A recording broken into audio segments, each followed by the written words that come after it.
Hi everyone. Today we will start Module 2. Module 2 comprises of the process framework models and the phases in software development. Process framework models എന്ന് പറയുമ്പം ഒരു process എങ്ങനെ ഉണ്ടാവണം, അതിൻ്റെ umbrella activities, അതിനൊക്കെ വെച്ച് deal ചെയ്യുന്ന കുറച്ച് സ്റ്റാൻഡേർഡ്സ് ആണ്. You have ISO 9000 standard and CMM, that is capability maturity model standard. ഇത് രണ്ടുമാണ് പ്രോസസ് ഫ്രെയിംവർക്ക് മോഡൽസ് നിങ്ങൾ പഠിക്കാൻ പോകുന്നത്. ദെൻ ബാക്കി വരുന്നത് ഫസ്റ്റ് മോഡ്യൂളിൻ്റെ കണ്ടിന്യൂഷൻ പോലെ തന്നെ സോഫ്റ്റ്വെയർ ഡെവലപ്മെൻറ്റിൽ വരുന്ന ഫേസസ്, അത് ഡീറ്റെയിൽഡ് ആയിട്ട് നിങ്ങൾ പഠിക്കും. Like requirement analysis, then software maintenance, prototyping, requirement elicitation, പിന്നെ SRS ഡോക്യുമെൻറ്റ്, അങ്ങനത്തെ കുറേ കാര്യങ്ങൾ ഡീറ്റെയിൽ ആയിട്ട് പഠിക്കുന്നതാണ് second module. So first we will have our process framework. So as an introduction, ഈ പ്രോസസ് ഫ്രെയിംവർക്ക് എന്ന് പറയുന്നത് നമ്മുടെ സോഫ്റ്റ്വെയർ പ്രോസസ്സ് കംപ്ലീറ്റ് ആയിട്ട് ചെയ്യാനുള്ള ഒരു ഫൗണ്ടേഷൻ പോലെയാണ്. നമ്മൾ ആദ്യം ഇത് എസ്റ്റാബ്ലിഷ് ചെയ്തിട്ട് വേണം മാത്രമേ അതിൻ്റെ മേലെ നമുക്ക് പ്രോസസ് ഫ്രെയിംവർക്ക് ബിൽഡപ്പ് ചെയ്യാൻ പറ്റുള്ളൂ. സോ ഒരു സോഫ്റ്റ്വെയർ പ്രോജക്റ്റ് ചെയ്യണമെങ്കിൽ അതിൻ്റെ മെയിനായിട്ട് വരുന്ന ഇമ്പോർട്ടൻറ്റ് ആക്ടിവിറ്റീസ് നമ്മൾ ഐഡൻറ്റിഫൈ ചെയ്യും. That is we identify a small number of framework activities that are applicable for all our software projects. എല്ലാ സോഫ്റ്റ്വെയർ പ്രോജക്റ്റിലും കോമൺ ആയിട്ട് എന്തെങ്കിലും ഒരു ഫാക്ടേഴ്സ് ഉണ്ടാവും. അപ്പോൾ ആ ഫാക്ടറെല്ലാം ഐഡൻറ്റിഫൈ ചെയ്തിട്ട് അതിൽ വെച്ച് നമ്മൾ വർക്കൗട്ട് ചെയ്യുമ്പോഴാണ് നമ്മുടെ പ്രോജക്റ്റ് ഒരു നല്ലൊരു ലെവലിൽ എത്തുന്നത്. And also we deal with a set of umbrella activities that is applicable for entire software process. നമ്മൾ ഡിഫറെൻറ്റ് സോഫ്റ്റ്വെയർ പ്രോസസ് മോഡൽ പഠിച്ചിട്ടുണ്ട്, സോഫ്റ്റ്വെയർ ഡെവലപ്മെൻറ്റ് ലൈഫ് സൈക്കിൾ പഠിച്ചിട്ടുണ്ട്. സോ അതെല്ലാം വെച്ച് നമ്മൾ സോഫ്റ്റ്വെയർ പ്രോസസ്സ് കണ്ടുപിടിച്ച് നമ്മൾ സോഫ്റ്റ്വെയർ ചെയ്യാൻ പോകുമ്പോൾ we deal with or we encompasses a set of umbrella activities. ഈ അംബ്രല്ല ആക്ടിവിറ്റീസ് വെച്ചാണ് നമ്മൾ നമ്മുടെ സോഫ്റ്റ്വെയർ പ്രോസസ്സിനെ ഡെവലപ്പ് ചെയ്യുന്നത്, സോഫ്റ്റ്വെയർ പ്രോജക്റ്റിനെ ഡെവലപ്പ് ചെയ്യുന്നത്. So you can see a set of software process and its framework. അപ്പോൾ ഒരു സോഫ്റ്റ്വെയർ പ്രോസസ്സിൻ്റെ അകത്ത് വരുന്നതാണ് പ്രോസസ് ഫ്രെയിംവർക്ക്. ആ പ്രോസസ് ഫ്രെയിമിൻ്റെ അകത്ത് വരുന്നതാണ് അംബ്രല്ല ആക്ടിവിറ്റീസ്. ആ അംബ്രല്ല ആക്ടിവിറ്റീസിൻ്റെ അകത്ത് വരുന്നത് ഓരോ ഫ്രെയിംവർക്ക് ആക്ടിവിറ്റീസാണ്. സോ അതിൽ എന്തൊക്കെയാണ് ടാസ്ക്, എന്തൊക്കെയാണ് പ്രോഡക്റ്റ്, എങ്ങനെയാണ് ക്വാളിറ്റി അഷുറൻസ് പ്രൊവൈഡ് ചെയ്യേണ്ട പോയിൻറ്റ്സ് എന്തൊക്കെയാണ്, അങ്ങനെ ഓരോ framework activities 1, 2, 3 up to n number of framework activities comprises ചെയ്യുന്ന ഒരു വലിയൊരു ആക്ടിവിറ്റീനെയാണ് നമ്മൾ അംബ്രല്ല ആക്ടിവിറ്റി എന്ന് പറയുന്നത്. സോ ഓരോ പ്രോജക്റ്റിനും ഓരോ അംബ്രല്ല ആക്ടിവിറ്റീസ് ഉണ്ടാവും. That is a important activity that is to be carried out during a software project and its development. So ഇതാണ് ഒരു സോഫ്റ്റ്വെയർ പ്രോസസ് ഫ്രെയിംവർക്ക് എന്ന് പറഞ്ഞാൽ അതിൻ്റെ ഫിഗർ. അപ്പോൾ എപ്പോഴും സോഫ്റ്റ്വെയർ പ്രോസസ്സ് ചോദിച്ചാൽ ഈ ഒരു ഫിഗർ എപ്പോഴും ഇമ്പോർട്ടൻ്റ് ആണ്, ഇതെന്തായാലും ഡ്രോ ചെയ്യണം. So next you have umbrella activities. നമ്മൾ set of umbrella activities module 1 പഠിച്ചിട്ടുണ്ട്. റിസ്ക് ആയാലും അനാലിസിസ് ആയാലും റിക്വയർമെൻറ്റ്സ് എലിസിറ്റേഷൻ, അങ്ങനത്തെ കുറേ കാര്യങ്ങളൊക്കെ അതിൻ്റെ ഡീറ്റെയിൽസ് ആയിട്ടാണ് we come with umbrella activities. So umbrella activities already it is a set of framework activities. ഇനി ഫ്രെയിംവർക്ക് ആക്ടിവിറ്റി എന്ന് പറയുന്നത് ഓരോ ഫ്രെയിംവർക്ക് ആക്ടിവിറ്റിയും നേരത്തെ ഫിഗറിൽ കണ്ട പോലെ ഓരോ ഫ്രെയിംവർക്ക് ആക്ടിവിറ്റി എന്ന് പറയുന്നത് ഒരു set of software engineering actions ആയിരിക്കും. സോ അത്രയും ആക്ഷൻസ് കംപ്ലീറ്റ് ചെയ്യുമ്പോൾ മാത്രമേ ഒരു ഫ്രെയിംവർക്ക് ആക്ടിവിറ്റി കംപ്ലീറ്റ് ആയി എന്ന് പറയാൻ പറ്റൂ. സോ ഈ സോഫ്റ്റ്വെയർ എഞ്ചിനീയറിംഗ് ആക്ഷൻസ് എന്തൊക്കെയാണ്? ആക്ഷൻസ് എന്ന് പറയുമ്പം അതിൽ ഡിസൈനിങ് വരും, റിക്വയർമെൻറ്റ് ഗ്യാതറിങ് വരും, വർക്ക് ടാസ്ക് വരും, ദെൻ പ്രോഡക്റ്റിൻ്റെ ഫിനിഷിങ് വരും, ദെൻ വർക്ക് പ്രൊഡക്റ്റ് വരും. അങ്ങനെ കുറേ each and every small minute കാര്യങ്ങൾ വരുമ്പോഴാണ് we call it as a software engineering action. So you can see the first point, it is a collection of related task set that produce a major software engineering work product. So നിങ്ങൾക്കിവിടെ first പോയിന്റിൽ കാണാം, it is a collection of related task set. So task set എന്ന് പറയുമ്പം ഒരു സെറ്റിൽ തന്നെ more than 2 task ഒക്കെ ചെയ്യാനുണ്ടാവും. അപ്പോൾ ആ ടാസ്ക് മൊത്തം ചെയ്താലേ ആ സെറ്റ് കംപ്ലീറ്റ് ആവുള്ളൂ. സോ അങ്ങനത്തെ കുറേ സെറ്റ് ഉണ്ടാകുമ്പോൾ we call it as an action. അതുപോലെ തന്നെ ഇൻഡിവിജ്വൽ വർക്ക് ടാസ്കും ഉണ്ട്. ഓരോ ഇൻഡിവിജ്വൽസിനും നമ്മൾ ഓരോ വർക്ക് കംപ്ലീറ്റ് ചെയ്ത് കൊടുക്കണം എന്നുണ്ടാവും. ഓരോ വർക്ക് നമ്മൾ ഓരോ ഇൻഡിവിജ്വൽസിനും നമ്മൾ കൊടുക്കും, അവർക്ക് ഒരു ടൈം സ്പാൻ കൊടുക്കും, അതിനുള്ളിൽ അവർ കംപ്ലീറ്റ് ചെയ്ത് തരണമെന്നും ഉണ്ടാവും. സോ അങ്ങനെ ഓരോ ആക്ഷൻസ് എന്ന് പറയുന്നത് depends upon the task set and also how these engineering actions are been carried out by giving each individual their corresponding work task. Next you have task set. Task set എന്ന് പറയുന്നത് actual work എന്താണ്, നമ്മളൊരു project ചെയ്യുമ്പം അതിൽ physical work കുറവാണ്, നമുക്ക് കൂടുതലും പ്രോഗ്രാമിങ്ങും അതൊക്കെയാണ് ഒരു സോഫ്റ്റ്വെയർ ഡെവലപ്മെൻറ്റിൽ വരുമ്പോൾ കൂടുതലും പ്രോഗ്രാമിംഗ് ഫേസസിലാണ് ഡെവലപ്മെൻറ്റ് വരുന്നത്. സോ ബേസിക്കലി ഇത് ടാസ്ക് സെറ്റ് എന്ന് പറയുന്നത് ആക്ച്വൽ വർക്ക് എന്താണ്, നമ്മുടെ ആ സോഫ്റ്റ്വെയർ എഞ്ചിനീയറിംഗ് ആക്ഷൻസിൻ്റെ ഒബ്ജക്റ്റീവ്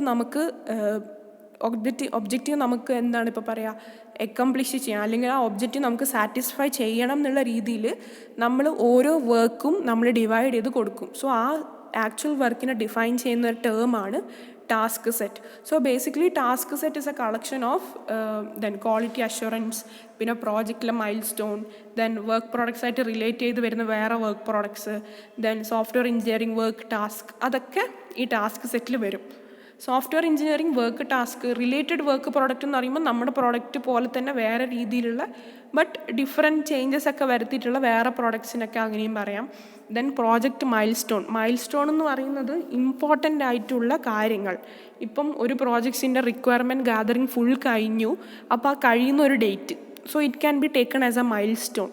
അങ്ങനെ ഓരോന്നിനും പ്രത്യേകിച്ച് നമ്മളൊരു ടൈമോ ഡേറ്റോ അങ്ങനെയൊക്കെ നോക്കുന്നുണ്ടെങ്കിൽ അതിനൊക്കെ മൈൽ സ്റ്റോൺ, എന്തെങ്കിലും ഒരു ഇമ്പോർട്ടൻ്റ് ആയിട്ടുള്ളൊരു വലിയൊരു കാര്യം, ആ പ്രോജക്റ്റ് നമ്മൾ കുറേ മോഡ്യൂൾസ് ആയിട്ട് ഡിവൈഡ് ചെയ്തിട്ടുണ്ടെങ്കിൽ ആ ഒരു മോഡ്യൂൾ നല്ലതായിട്ട് ചെയ്തിട്ടുണ്ടെങ്കിൽ അത് നമുക്കൊരു മൈൽ സ്റ്റോൺ ആയിട്ട് പറയാം. So something it can be referred from that.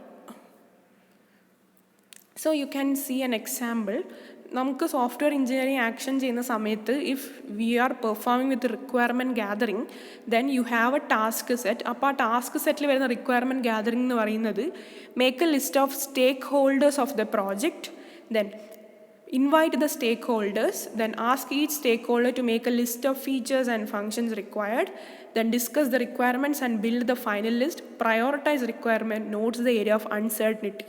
Stakeholders എന്ന് പറയുന്നത് സാധാരണ പീപ്പിളാണ്, people who is not directly related with the project but still ആ പ്രോജക്റ്റിൻ്റെ വർക്കിങ്ങിന് ഇവരെ ആവശ്യമാണ്. ഇപ്പോൾ ഫോർ എക്സാമ്പിൾ നമ്മളൊരു കമ്പനിയിൽ വർക്ക് ചെയ്യുന്നു, ആ കമ്പനിയിൽ സ്വീപ്പേഴ്സ് ഉണ്ടാവാം അല്ലെങ്കിൽ വേറെ എന്തെങ്കിലും രീതിയിലുണ്ടാവും, but they are not related with the project but still അവിടെ ആ ഒരു കമ്പനിയുടെ ഫങ്ഷനിങ്ങിന് അവർ ആവശ്യമാണ്.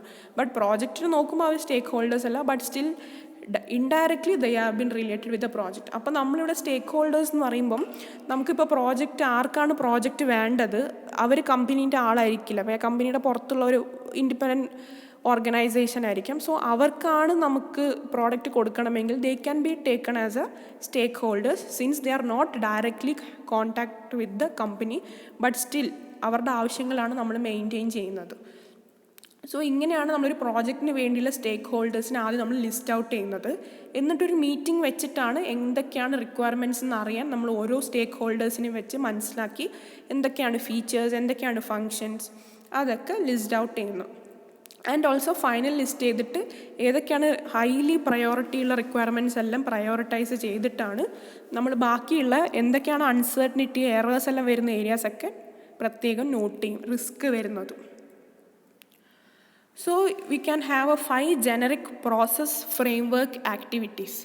സോ ആ സ്റ്റേക്ക് ഹോൾഡേഴ്സിൻ്റെ സെക്ഷൻ മീറ്റിങ്ങോ അത്രയൊക്കെയാണ് നമ്മളൊരു എക്സാമ്പിൾ വെച്ചിട്ട് പ്രോസസ് ഫ്രെയിംവർക്ക് പറയുന്നത്. ഇനി പ്രോസസ് ഫ്രെയിംവർക്കിൽ വരുന്നത് തന്നെ 5 ജനറിക്കായ ആക്ടിവിറ്റീസാണ്.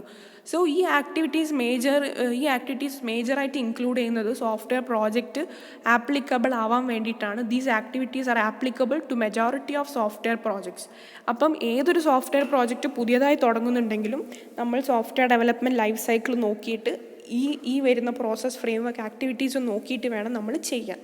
സോ നമുക്കിതൊരു സോഫ്റ്റ്വെയർ പ്രോഗ്രാംസിൻ്റെ ഡെവലപ്മെൻറ്റിലും അല്ലെങ്കിൽ കോംപ്ലക്സ് കമ്പ്യൂട്ടർ ബേസ്ഡ് സിസ്റ്റത്തിൻ്റെ അല്ലെങ്കിൽ ലാർജ് വെബ് ആപ്ലിക്കേഷൻ്റെ ഒക്കെ ഡെവലപ്മെൻറ്റിൽ we can use this 5 generic process framework activities.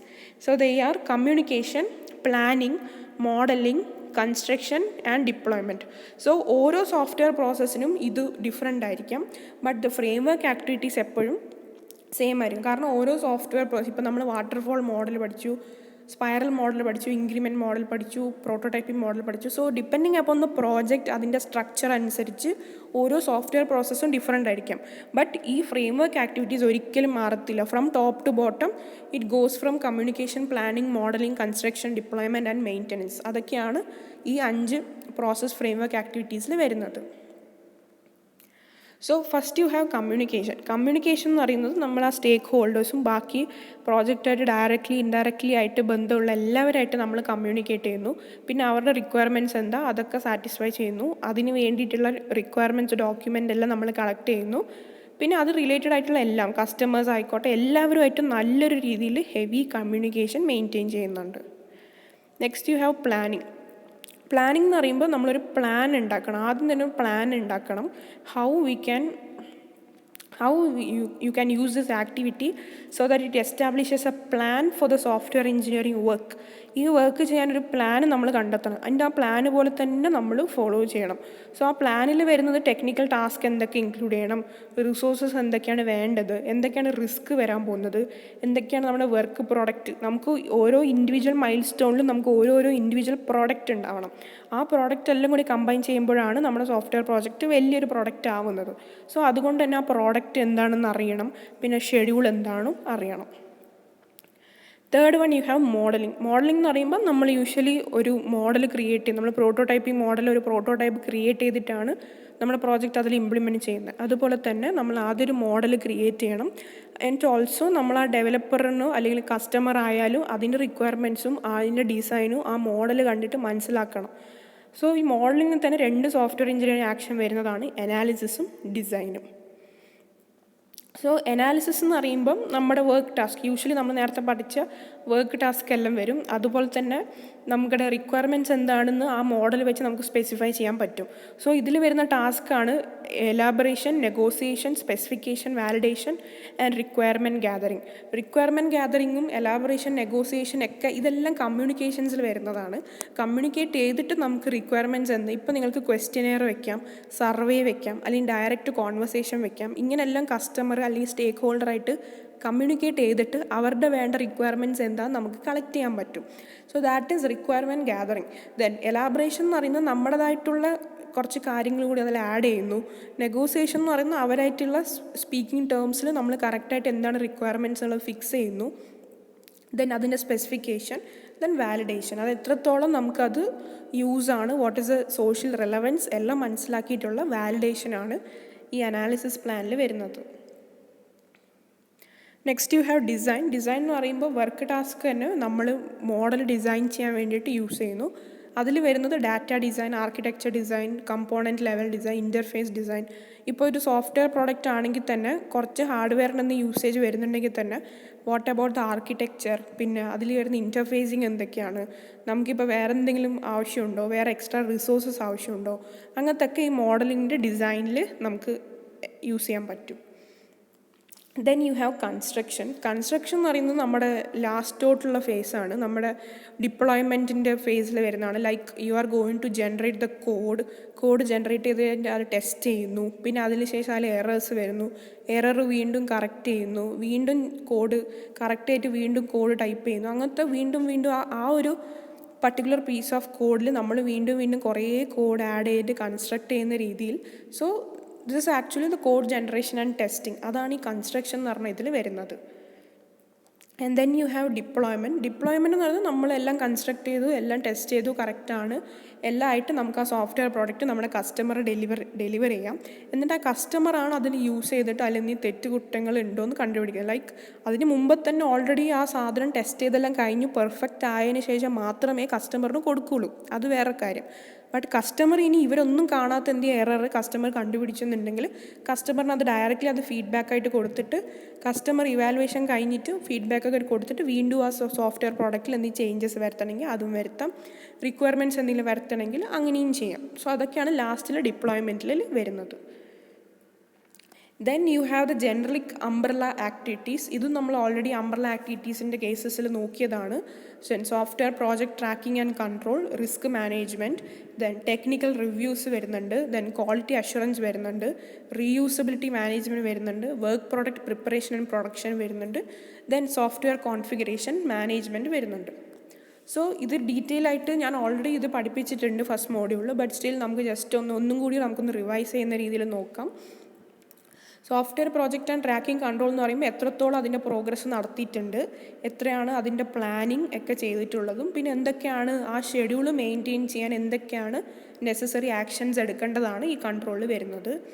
Then you have risk management. അതായത് റിസ്ക് എന്തൊക്കെയാണ്, നമ്മൾ ഷെഡ്യൂൾ ഇട്ടതിന് ശേഷം ഇനി വരുന്ന റിസ്ക്, കാരണം ഇത് നമുക്ക് കറക്റ്റ് ടൈമിൽ ചെയ്ത് തീർക്കാൻ പറ്റുമോ, അതല്ലെങ്കിൽ എറേഴ്സ് വന്നാൽ എന്ത് ചെയ്യും, അതിനൊക്കെ നമ്മൾ ടൈം ഷെഡ്യൂളിൽ തന്നെ നമ്മൾ വെക്കണം. So we should assess the risk that may affect the outcome and also the quality of the project. Then you have the quality assurance. Software quality കൂടി നോക്കണം, എത്രത്തോളം നമ്മൾ ചെയ്യുന്ന സാധനം ക്വാളിറ്റി ആയിട്ട് ഡെലിവർ ചെയ്യാൻ പറ്റും, അതുപോലെ തന്നെ നല്ല രീതിയിൽ അതിന് ഇവാലുവേറ്റ് ചെയ്യുമ്പം നല്ല രീതിയിൽ അത് പെർഫോം ചെയ്യണം. അങ്ങനത്തെ ഒക്കെ ആക്ടിവിറ്റീസൊക്കെയാണ് ക്വാളിറ്റി അഷുറൻസിൽ പറ്റുക. പിന്നെ നമ്മളിപ്പോൾ ഓൾറെഡി നമ്മളിനി പഠിക്കാൻ പോകുന്നത് ISO സ്റ്റാൻഡേർഡ് അതൊക്കെയാണ്. സോ അതൊക്കെ ക്വാളിറ്റി മെഷർമെൻറ്റിന് കൊടുക്കുന്ന സ്റ്റാൻഡേർഡ്സാണ്. സോ അതൊക്കെ ഇതിൽ ബേസ് ചെയ്തിട്ടാണ് വരുന്നത്.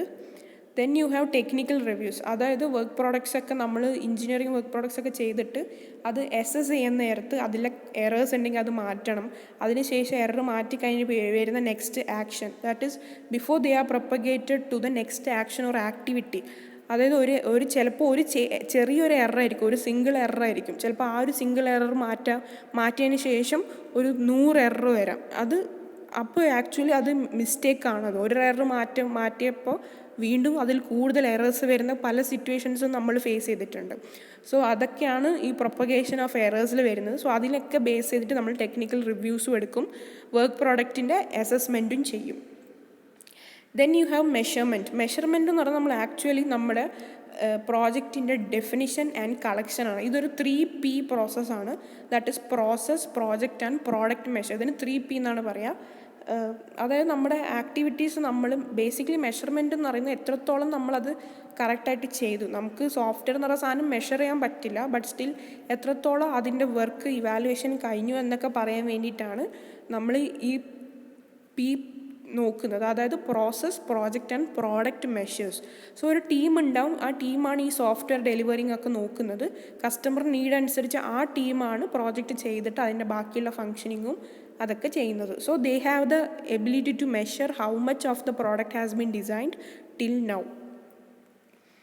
Next you have configuration management. Configuration management നമ്മുടെ കോൺഫിഗറേഷനിൽ വരുന്നത് data design, architecture design, interfacing, അങ്ങനത്തെ ഹാർഡ്വെയർ ആയാലും സോഫ്റ്റ്വെയർ ആയാലും അങ്ങനത്തെ കാര്യങ്ങളിലൊക്കെ എന്തെങ്കിലുമൊക്കെ കോൺഫിഗറേഷൻ ടൈപ്പിൻ്റെ കാര്യങ്ങളൊക്കെ ഉണ്ടാവും. സോ അതൊക്കെ നോക്കാനും ഒരു ടീമുണ്ട്. That is they manage the effect of change throughout the software process. Software process ചെയ്യുമ്പോൾ എന്തെങ്കിലും ഒരു ചേഞ്ച് വന്നാൽ അതിൻ്റെ എഫക്റ്റ് മോഡിഫൈ ചെയ്യാനും അതായിട്ട് കേപ്പബിൾ ആയിട്ടുള്ള ഒരു സോഫ്റ്റ്വെയറിനെ ഡിസൈൻ ചെയ്യാനുമാണ് കോൺഫിഗറേഷൻ മാനേജ്മെൻറ്റ് ടീമും ഉണ്ടാവും. Then you have reusability management. അതായത് നമ്മുടെ വർക്ക് പ്രോഡക്റ്റ് നമുക്ക് റീയൂസ് ചെയ്യാൻ പറ്റണം. ഒരു വട്ടം യൂസ് ചെയ്ത് അത് മോശമായി പോകരുത്, വീണ്ടും റീയൂസ് ചെയ്യാൻ പറ്റണം. അതുപോലെ തന്നെ നമുക്ക് റീയൂസബിൾ ആയിട്ടുള്ള കമ്പോണൻസും വേണം, അതനുസരിച്ച് നമുക്ക് റിസോഴ്സസും വേണം. സോ അതിനൊക്കെ മാനേജ് ചെയ്യാൻ ടീമുണ്ട്. And then last you have the work product and preparation and production. Work പ്രോഡക്റ്റിനെ പ്രിപ്പയർ ചെയ്തു അതിൻ്റെ പ്രൊഡക്ഷൻ. അതായത് ഇവിടെ ആക്ടിവിറ്റീസ് വരുന്നത് നമ്മുടെ വർക്ക് പ്രോഡക്റ്റ് ഏതൊക്കെയാണ്, models, document, logs, forms and list. ഇതൊക്കെ നമ്മൾ സോഫ്റ്റ്വെയർ ഡിസൈൻ ചെയ്യുമ്പോൾ അതിൻ്റെ പാരലലി നമ്മൾ ചെയ്യുന്നതാണ് മോഡൽ. പ്രോട്ടോടൈപ്പ് മോഡൽസ് വരാം, പിന്നെ അതിൻ്റെ വേണ്ടിയുള്ള ഡോക്യുമെൻറ്റ്സ്, SRS ഡോക്യുമെൻറ്റ്സ്, അതൊക്കെ. ദെൻ ലോഗ് ബുക്ക് എന്ന് പറയുന്നത് ഇപ്പോൾ ഒരു സ്റ്റേക്ക് ഹോൾഡർ ആ ഒരു സാധനം ടെസ്റ്റ് ചെയ്യുകയാണെങ്കിൽ അതിൽ വരുന്ന ചേഞ്ചസ്, ലോഗ്സ്, അതൊക്കെ യൂസ് ചെയ്യാം. ദെൻ ഫോംസും ലിസ്റ്റും. സോ അതൊക്കെയാണ് വർക്ക് പ്രോഡക്റ്റ് പ്രിപ്പറേഷൻ ആൻഡ് പ്രൊഡക്ഷനിൽ വരുന്നത്.